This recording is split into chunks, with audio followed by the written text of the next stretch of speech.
আরামবাগ সাংগঠনিক জেলা বিজেপির মহিলা মোর্চার উদ্যোগে রাজ্যে দ্রব্যমূল্য বৃদ্ধির প্রতিবাদে বিক্ষোভ কর্মসূচি আরামবাগে। বর্ষার শুরুতেই বাজার দর অগ্নিমূল্য, শাকসবজি কাঁচা আনাজ থেকে শুরু করে যে কোনো দ্রব্য কিনতে গেলে ছ্যাঁকা খাচ্ছেন আমজনতা। শাকসবজি সহ বিভিন্ন নিত্য প্রয়োজনীয় দ্রব্যের মূল্য বৃদ্ধিতে পকেটে টান মধ্যবিত্তের। প্রসঙ্গত, মুখ্যমন্ত্রী 9 জুলাই কাঁচা সবজি ও বেশ কিছু নিত্য প্রয়োজনীয় জিনিসের দাম 10 দিনের মধ্যে কমানোর নির্দেশ দিয়েছিলেন। তারপর এতদিন কেটে গেলেও কমেনি দ্রব্যমূল্য। এই দ্রব্যমূল্য বৃদ্ধির প্রতিবাদেই এবার বিক্ষোভ মিছিল করেন আরামবাগ সাংগঠনিক জেলা বিজেপির মহিলা মোর্চা।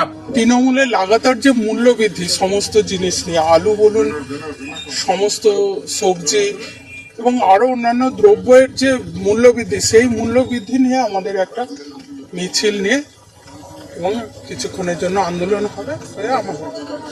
আমাদের এখন দৌলতপুর জেলা অফিস থেকে পল্লীশ্রীর মোড় পর্যন্ত যাওয়া হবে এবং ওখানে গিয়ে আন্দোলন আমাদের হবে। এই মিছিল দৌলতপুরের বিজেপির কার্যালয় থেকে পল্লীশ্রীর মোড় পর্যন্ত যায়। তারপর সেখানে বেশ কিছুক্ষণ বিক্ষোভ দেখান তারা। এদিনের কর্মসূচি প্রসঙ্গে বিজেপির আরামবাগ সাংগঠনিক জেলা সভাপতি বিমান ঘোষ বলেন, 24-এর লোকসভা নির্বাচনে তৃণমূল কংগ্রেস 29টি সিট পাওয়ার পর মানুষের উপর যে অর্থনৈতিক জুলুম চালাচ্ছে তা অত্যন্ত খারাপ বিষয়। তার প্রতিবাদে এই বিক্ষোভ মিছিল।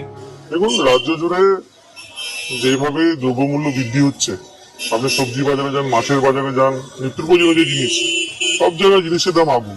তার প্রতিবাদে বিজেপি আরামবাগ সাংগঠনিক জেলা মহিলা মোর্চার উদ্যোগে একটা প্রতীকী প্রতিবাদ জানানো হচ্ছে এবং রাজ্য সরকারের কাছে আবেদন জানানো হচ্ছে যে নিত্য প্রয়োজনীয় জিনিসের দাম যাতে কমানো হয়। সেখানে তো আওয়াজ তোলা হয়েছে। সামান্য এই 2024-29টা সিট পাওয়ার পরও তৃণমূল কংগ্রেসের কাছে মানুষের উপর যেইভাবে অর্থনৈতিকভাবে জুলুম চালাচ্ছে, এটা এক প্রকার খুব বাজে বিষয়। তারই প্রতিবাদে আজকে মহিলা মোর্চার উদ্যোগে